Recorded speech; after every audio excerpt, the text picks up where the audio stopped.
जय श्री हरि लक्ष्मी नारायण की जय। आप सभी को आषाढ़ मास की देवशयनी एकादशी की हार्दिक शुभकामनाएं। आपके ऊपर भगवान विष्णु और माता लक्ष्मी की कृपा सदैव बरसती रहे। आज आषाढ़ मास की देवशयनी एकादशी है, जो चतुर्मास भी कहा जाता है। यह केवल एक कथा नहीं बल्कि भगवान श्री हरि विष्णु की ऐसी कृपा का द्वार है जो वर्ष में केवल एक बार खुलता है। कहा जाता है कि जो भी भक्त श्रद्धा से देवशयनी एकादशी की कथा सुनता है, उसके जीवन के अनेक दुख धीरे धीरे समाप्त होने लगते हैं। अगर आपके घर में धन की कमी रहती है, बार बार काम बनते बनते बिगड़ जाते हैं, परिवार में शांति नहीं है, विवाह में बार बार बाधा आ रही है, या संतान सुख की इच्छा है, रोग और कर्ज से आप परेशान हैं, मन में हर समय चिंता का भय बना रहता है, तो आज की यह कथा अंत तक अवश्य सुनिए। कहा गया है कि आषाढ़ शुक्ल पक्ष की एकादशी के दिन स्वयं भगवान श्री हरि क्षीर सागर में योग निद्रा में चले जाते हैं और इसी दिन से चतुर्मास का शुभ आरंभ होता है। 4 महीनों तक देवता भी विशेष नियमों का पालन करते हैं और साधु संत जब तब भक्ति में लीन रहते हैं। एक दिन किया गया एक छोटा सा पुण्य भी अनेक गुना होकर भक्त के जीवन में सुख समृद्धि और शांति बनकर अवश्य लौटता है। आज जो भी भक्त सच्चे मन से भगवान विष्णु का नाम लेता है, उसके जीवन की सभी बाधाएं स्वयं भगवान दूर कर देते हैं। इसलिए आप भी श्रद्धा से एक बार बोलिए, ओम नमो भगवते वासुदेवाय, जय श्री हरि विष्णु भगवान। आप पहली बार यह कथा सुन रहे हैं तो पूरे मन से सुनिए, क्योंकि कथा के अंत तक भगवान की कृपा किस रूप में मिल जाए यह कोई नहीं जानता। कई लोग ने केवल कथा सुनना मात्र से अपने जीवन में ऐसे परिवर्तन देखे जिसे वे चमत्कार मानते हैं। कहा जाता है कि जहाँ भगवान विष्णु की कथा होती है, वहाँ माता लक्ष्मी स्वयं प्रसन्न होकर निवास सदैव करती हैं, और जिस घर में लक्ष्मी का निवास होता है वहाँ कभी दरिद्रता बहुत दिनों तक नहीं टिकता। आज की कथा एक ऐसे साधारण मनुष्य की है जिसने अपने जीवन में केवल दुख ही दुख देखे थे। उसके पास न धन था, न सम्मान था, न परिवार में सुख था, लेकिन एक दिन उसे देवशयनी एकादशी का ऐसा महत्व ज्ञान हुआ जिसने उसके जीवन का अंधकार सदा के लिए समाप्त कर दिया। उसकी कहानी सुनकर शायद हो सकता है आपको भी अपने जीवन की कोई छोटी समस्या जरूर लगे, इसलिए कथा को बीच में आप बिल्कुल मत छोड़िएगा, क्योंकि कथा का अंतिम भाग सबसे अधिक चमत्कारी है। अब आइए श्रद्धा और विश्वास के साथ कथा सुनते हैं। देवशयनी एकादशी का महत्व। पुराणों में वर्णन किया गया है कि आषाढ़ शुक्ल एकादशी के दिन भगवान श्री हरि विष्णु क्षीर सागर में शेषनाग की सैया पर योग निद्रा में जाते हैं। इसी कारण इस एकादशी को देवशयनी एकादशी या हरिशयनी एकादशी और पद्मा एकादशी भी कहा जाता है। इस दिन से विवाह, गृह प्रवेश और सभी मांगलिक कार्य कुछ समय के लिए बंद हो जाते हैं और भक्त अधिक से अधिक भजन, तप, जप, दान और सेवा में अपना समय व्यतीत करने लगते हैं। जो इंसान इस दिन उपवास करता है, भगवान विष्णु की पूजा करता है, तुलसी को जल अर्पित करता है और कथा सुनता है, उसके सभी जन्मों के पापों से मुक्ति मिल जाती है। और ऐसा भी कहा जाता है कि जो भक्त श्रद्धा से इस एकादशी का व्रत करता है, उसके जीवन में भगवान स्वयं रक्षा कवच बनकर एक तरफ खड़े हो जाते हैं। अब आरंभ होती है आज की यह पावन कथा। मैं आशा करती हूँ कि आप सभी को कथा अच्छी लगेगी और कथा को अंत तक अवश्य सुनिएगा। अगर कथा आपको अच्छी लगेगी तो कमेंट में जय लक्ष्मी नारायण जरूर लिखिएगा। जय श्री हरि। आइए अब कथा आरंभ करते हैं। एक समय की बात है, विंध्याचल पर्वत के निकट ही सुंदर गांव आनंदपुर में माधव दास नाम का एक अत्यंत गरीब और ईमानदार व्यक्ति अपनी पत्नी कमला और छोटे पुत्र गोपाल के साथ रहते थे। माधव दास दिन भर बहुत मेहनत करता, लेकिन शाम तक इतना भी धन उसको नहीं मिलता कि परिवार का अपने पेट भर सके। कभी खेतों में किसी की मजदूरी करता, कभी जंगल से लकड़ियां काट कर बेचता। फिर भी घर में खाने की व्यवस्था नहीं हो पाती। पत्नी कमला भगवान विष्णु की बहुत बड़ी परम भक्त थी। वह रोज तुलसी के सामने दीपक जलाती और कहती, हे नारायण, मुझे धन नहीं चाहिए, केवल इतना आशीर्वाद आप दीजिए कि मेरे परिवार का विश्वास कभी आप पर से टूटे ना। माधव दास कई बार दुखी होकर कहता, क्या हमारी प्रार्थना भगवान तक पहुंच रही है? अगर पहुंचती तो हमारे जीवन में इतना दुख क्यों होता? कमला मुस्कुराकर कहती, भगवान कभी अपने भक्त की परीक्षा व्यर्थ नहीं होने देते। जिस दिन उनकी कृपा होगी उस दिन हमारा भाग्य भी अवश्य बदलेगा। एक दिन गांव में एक तेजस्वी संत जी आए। पूरा गांव उनके दर्शन के लिए दौड़ पड़ा। माधवदास भी अपनी पत्नी के कहने पर वहां पहुंचा। उसे बिल्कुल भी पता नहीं था कि यही दिन उसके जीवन की दिशा बदलने वाला है। माधवदास श्रद्धा से संत के चरणों में बैठ गया। संत ने सभी नगर वासियों को भगवान श्री हरि की महिमा सुनाई और बोले, मनुष्य अपने कर्मों के कारण सुख और दुख दोनों भोगते हैं, लेकिन जब वह सच्चे मन से भगवान का नाम लेते हैं या भगवान के शरण में आ जाते हैं, तब उसके कर्मों का भार थोड़ा सा हल्का हो जाता है। जब सभा समाप्त होने के बाद माधवदास संत के पास गया और हाथ जोड़कर बोला, हे गुरुदेव, मैं दिन रात बहुत मेहनत करता हूँ, फिर भी मेरे घर में धन की बहुत कमी है। क्या भगवान मुझसे गुस्से में हैं? संत मुस्कुराए और बोले, नहीं पुत्र, भगवान अपने किसी भक्त से गुस्सा नहीं होते। कभी कभी वे अपने प्रिय भक्त की परीक्षा लेते हैं ताकि उसका विश्वास और भी अटल हो जाए। अगर तुम श्रद्धा और नियम के साथ देवशयनी एकादशी का व्रत करोगे और भगवान श्री हरि का नाम कभी नहीं छोड़ोगे तो तुम्हारे जीवन में अवश्य परिवर्तन एक दिन आएगा। संत ने उसे व्रत की विधि बताई। उन्होंने कहा, एकादशी के दिन सुबह ब्रह्म मुहूर्त में उठकर स्नान करना। भगवान विष्णु को पीले चीजें बहुत अत्यंत प्रिय हैं, तो उनको पीले पुष्प अर्पित करना, तुलसी जल दे चढ़ाना, घी का दीपक जलाना, ओम नमो भगवते वासुदेवाय का जाप करना, 5 बार जरूर जाप करना, दिन भर जितनी शक्ति हो सके उतना व्रत रखना, गरीबों को अन्न और वस्त्र का दान देना, रात में भगवान का भजन करना और अगले दिन द्वादशी को विधि पूर्वक पारण करना। संत ने यह भी कहा, याद रखना, व्रत केवल भूखे रहने के लिए नहीं रहा जाता, मन से क्रोध, ईर्ष्या, छल, कपट और किसी के प्रति अहंकार को दूर करने की सच्चा व्रत है। माधवदास ने उसी क्षण मन ही मन संकल्प किया कि इस बार देवशयनी एकादशी का व्रत पूरे नियम और श्रद्धा से अवश्य करेगा। कुछ दिनों बाद पावन देवशयनी एकादशी का दिन आ ही गया। सूर्योदय होने से पहले माधवदास और उसकी पत्नी कमला उठ गए। दोनों ने नदी में स्नान किया और घर आकर आंगन को गोबर और गंगा जल से पवित्र किया। तुलसी चौरे के पास दीपक जलाए, भगवान विष्णु का सुंदर सा मूर्ति स्थापित किया, पीले वस्त्र अर्पित किए, केले, आम और मौसमी फल भगवान को भोग लगाए। कमला ने श्रद्धा से भगवान के चरणों में तुलसी दल चढ़ाया और दोनों पति पत्नी एक स्वर में भगवान का नाम जपने लगे। ओम नमो भगवते वासुदेवाय, ओम नमो भगवते वासुदेवाय।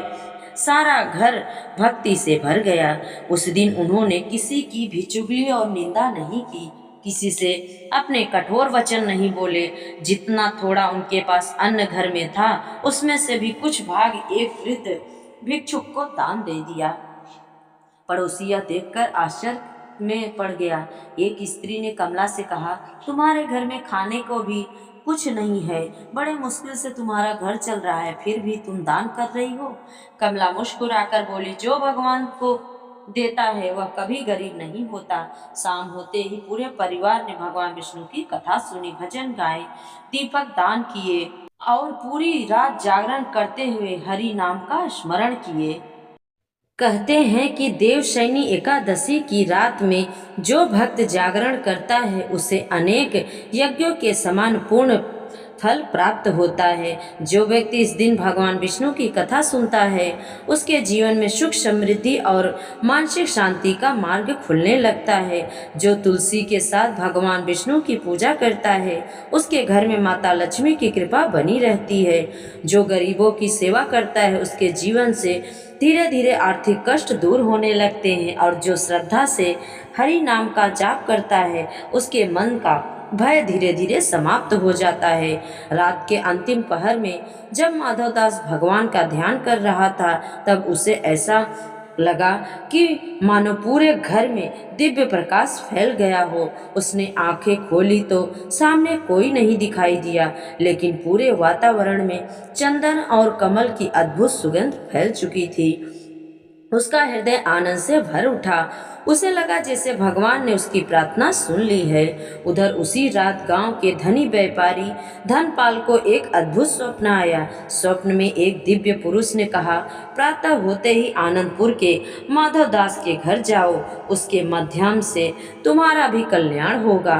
व्यापारी घबराकर उठ बैठा। वह सोचने लगा, आखिर वह गरीब मजदूर मेरे कल्याण का कैसे कारण बन सकता है। लेकिन स्वप्न इतना स्पष्ट था कि उसने निश्चय किया कि सुबह होते ही वह माधवदास के घर ये अवश्य जाएगा।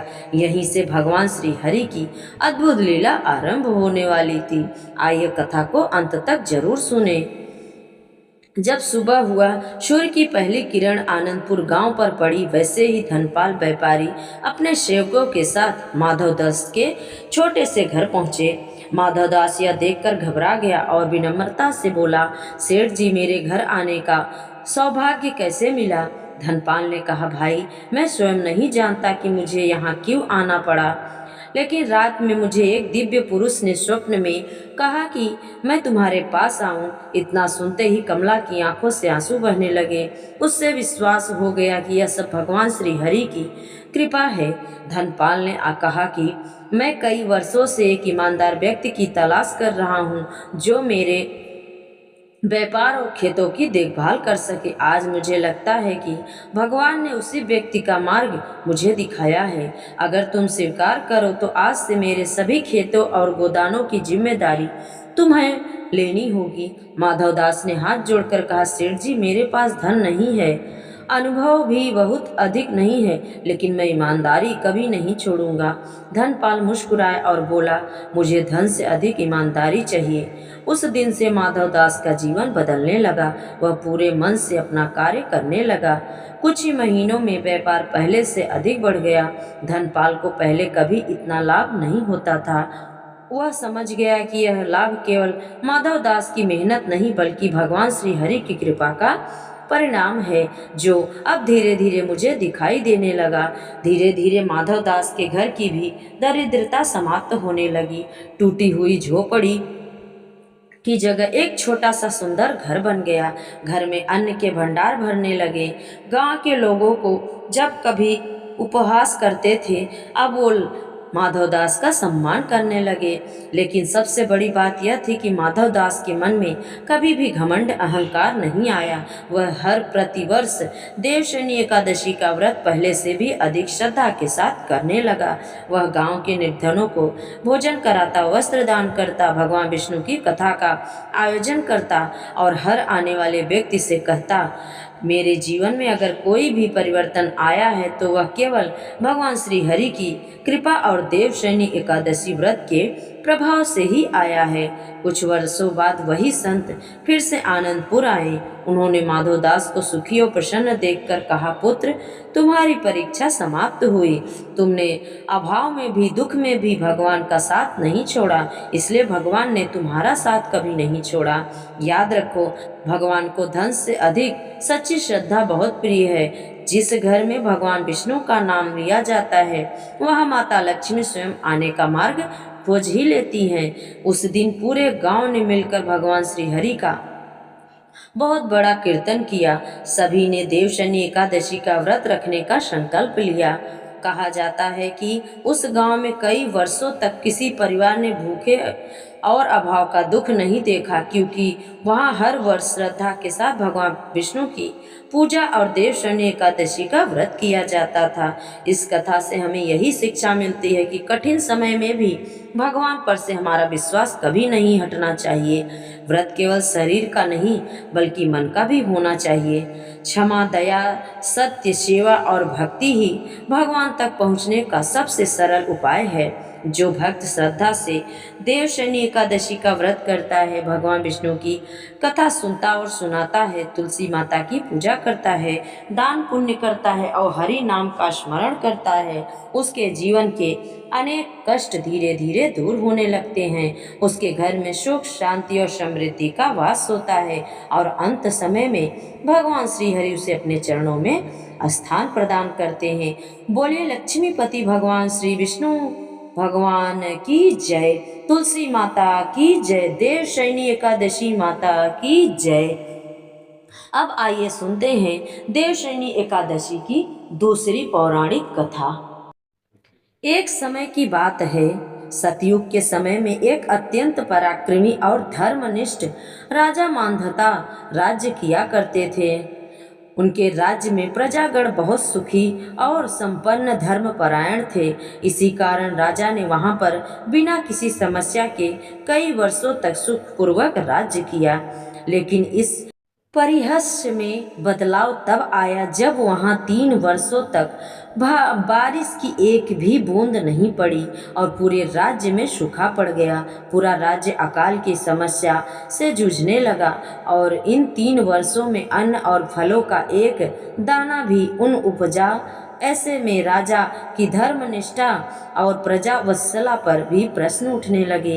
इस विषय परिस्थितियों से थक हार कर आखिरकार सभी प्रजागण राजा के पास सहायता मांगने के लिए पहुंच गए। उन सभी ने राजा के सामने हाथ जोड़कर प्रार्थना करते हुए कहा, हे राजा, राजन, हमारे पास अब केवल आपका ही सहारा है, इसलिए हम आपकी शरण में आए हैं। कृपा करके इस कठिन परिस्थिति में हमारी मदद और रक्षा करें। प्रजा की प्रार्थना सुनकर राजा ने कहा कि शास्त्रों में वर्णित है कि यदि कोई राजा अधर्म का अनुसरण करता है तो उसका दंड उसकी प्रजा को भुगतना पड़ता है। मैं अपने भूत और वर्तमान पर गहरा चिंतन कर चुका हूँ, लेकिन मुझे फिर भी ऐसा कोई पाप याद नहीं आ रहा। लेकिन फिर भी प्रजा के हित के लिए मैं इस स्थिति का निवारण एक दिन अवश्य खोजूंगा। यह संकल्प लेकर राजा अपनी सेना के साथ वन की ओर निकल पड़े। जंगल में घूमते घूमते वे अंगिरा ऋषि के आश्रम पहुंच गए। राजा ने ऋषि को प्रणाम किया और ऋषिवर ने राजा को आशीर्वाद देते हुए जंगल में आने का कारण पूछा। राजा ने बड़े दुखी मन से ऋषि मुनि को अपनी समस्या बताई। राजा की इस विषम स्थिति को देखकर ऋषि अंगिरा ने कहा, हे राजन, वर्तमान सतयुग में मात्र ब्राह्मणों को ही वैदिक तपस्या की अनुमति दी जाती है, लेकिन आपके राज्य में एक शूद्र है जो इस समय घोर तपस्या में लीन है। उसकी तपस्या के कारण ही तुम्हारे राज्य में वर्षा नहीं हो रही है। अगर आप उस शूद्र को मृत्यु दंड देंगे तो आपके राज्य में फिर से वर्षा, सुख, समृद्धि का आगमन होने लगेगा। ऋषि की बात सुनकर राजा ने हाथ जोड़कर कहा, हे ऋषिवर, मैं एक अपराध मुक्त तपस्वी को दंड नहीं दे पाऊंगा। राजा की आत्मीयता को देखकर ऋषि अंगिरा अत्यधिक प्रभावित हुए उनसे और उन्होंने कहा, हे राजन, आप अपने परिवार और समस्त प्रजा सहित आषाढ़ मास के शुक्ल पक्ष में आने वाली देवशयनी एकादशी का नियम पूर्वक पालन करो। इसके प्रभाव से आपके राज्य में प्रचुर मात्रा में वर्षा होगी और आपके भंडार धन धान्य से जरूर भरेंगे। ऋषि अंगिरा के वचन से संतुष्ट और प्रसन्न होकर राजा ने ऋषि को प्रणाम किया और अपनी सेना के साथ अपने राज्य लौट आए। आषाढ़ माह के शुक्ल पक्ष में जब देवशयनी एकादशी आई तो राजा ने समस्त प्रजागण और अपने परिवार के साथ श्रद्धा और निष्ठा पूर्वक उसका पालन किया। इस व्रत के पूर्ण प्रभाव से राज्य में फिर वर्षा हुई और सूखा खत्म हो गया। सभी प्रजागण एक बार फिर से सुखपूर्वक अपना जीवन जीने लगे और राजकोष धन्य धान्य से भर गया। इसलिए यह व्रत अत्यंत पूर्णकारी माना गया है। इस कथा को सुनने या पढ़ने मात्र से मनुष्य को पूर्ण प्राप्ति की फल होती है। प्रेम से बोलिए लक्ष्मी नारायण की जय। देवशयनी एकादशी हमारे जीवन में बहुत महत्वपूर्ण है, इसलिए हमें देवशयनी एकादशी का व्रत जरूर रहना चाहिए। अगर आप देवशयनी एकादशी का व्रत नहीं भी रहते हैं तो भी भगवान विष्णु की आराधना करना मत छोड़िए। कहा जाता है कि जहाँ भगवान विष्णु रहते हैं वहाँ माता लक्ष्मी स्वयं आती हैं। इसलिए उस दिन नहीं कुछ तो कम से कम भगवान के सामने हाथ जोड़कर उनसे विनती जरूर करें कि हे भगवान, अगर हमसे कुछ भी भूल चूक हुई हो तो आप जरूर हमें माफ़ करिएगा और आपकी कृपा हम और हमारे पूरे परिवार पर बरसती रहे। जब आपने भगवान श्री हरि की इस पावन देवशयनी एकादशी का व्रत कथा को श्रद्धा और विश्वास के साथ पूर्ण सुना है तो आप अपनी एक क्षण के लिए आंखें बंद कीजिए और मन ही मन भगवान विष्णु का नाम लीजिए कि हे लक्ष्मीपति नारायण, इस कथा को सुनने में मुझसे कोई भूल हुई हो तो मुझे क्षमा कीजिए और अपने श्री चरणों में स्थान दीजिए। हे प्रभु, मेरे परिवार पर अपनी कृपा सदैव बनाए रखिए। हमारे घर से रोग शोक भय दरिद्रता और कलेश को दूर कीजिए। हमारे जीवन में धर्म सत्य प्रेम और भक्ति का प्रकाश सदैव बनाकर रखिए। जिस प्रकार आपने प्रभु अपने भक्तों की हर कठिन समय में रक्षा की, उसी प्रकार हम सबकी भी रक्षा कीजिए। आपके मन में कोई भी अगर इच्छा हो तो इस समय भगवान श्री हरि के चरणों में उसे जरूर समर्पित करिए। पूर्ण विश्वास रखिए कि भगवान समय आने पर आपकी प्रार्थना अवश्य सुनेंगे। कहा जाता है कि जो भक्त सच्चे मन से देवशयनी एकादशी की कथा सुनकर भगवान विष्णु का स्मरण करता है, उसके जीवन में धीरे धीरे सुख परिवर्तन और शुभ आने लगते हैं। आपको अगर यह कथा पसंद आई हो तो आपके हृदय को छू गई हो तो भगवान श्री हरि के प्रति अपनी श्रद्धा जरूर दिखाएं और कमेंट में लिखें जय श्री हरि। अगर हो सके तो इस कथा को अपने पूरे परिवार और मित्र जो भी हो आपके पास उसके साथ शेयर करें ताकि भगवान विष्णु की कृपा अधिक से अधिक लोगों तक पहुंच सके। अब आइए पूरे प्रेम और श्रद्धा के साथ भगवान श्री हरि विष्णु की आरती गाते हैं। ओम जय जगदीश हरे स्वामी जय जगदीश हरे। भक्त जनों के संकट दास जनों के संकट क्षण में दूर करे। ओम जय जगदीश हरे। जो ध्यावे फल पावे दुख बिन से मन का, स्वामी दुख बिन से मन का। सुख संपत्ति घर आवे श्याम सुंदर घर आवे। कष्ट मिटे तन का। ओम जय जगदीश हरे। मातु पिता तुम मेरे शरण गहूँ किसकी हो प्रभु, शरण गहूँ मैं किसकी। तुम बिन और न दूजा प्रभु, बिन और न दूजा। आश करूँ मैं जिसकी। ओम जय जगदीश हरे। तुम पूर्ण परमात्मा तुम अंतर्यामी, स्वामी तुम अंतर्यामी। पार ब्रह्म परमेश्वर जगत पिता परमेश्वर तुम सबके स्वामी। ओम जय जगदीश हरे। तुम करुणा के सागर तुम पालन करता, स्वामी तुम पालन करता। मैं सेवक तुम स्वामी, मैं सेवक तुम स्वामी। कृपा करो भरता। ओम जय जगदीश हरे।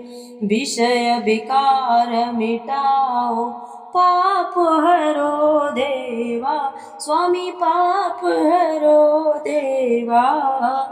श्रद्धा भक्ति बढ़ाओ, श्रद्धा भक्ति बढ़ाओ, संतन की सेवा।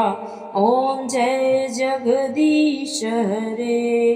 तन मन धन सब कुछ है तेरा, तेरा तुझको अर्पण, तेरा तुझको अर्पण, क्या लागे मेरा। ओम जय जगदीश हरे। स्वामी जय जगदीश हरे। बोलिए लक्ष्मीपति भगवान श्री हरि विष्णु भगवान की जय। लक्ष्मी माता की जय, तुलसी माता की जय, देवशयनी माता की जय। आइए आप सभी के जीवन में जितनी भी कष्ट है सबको बाहर निकालिए और आप सभी के जीवन में भगवान श्री हरि की असीम कृपा बनी रहे।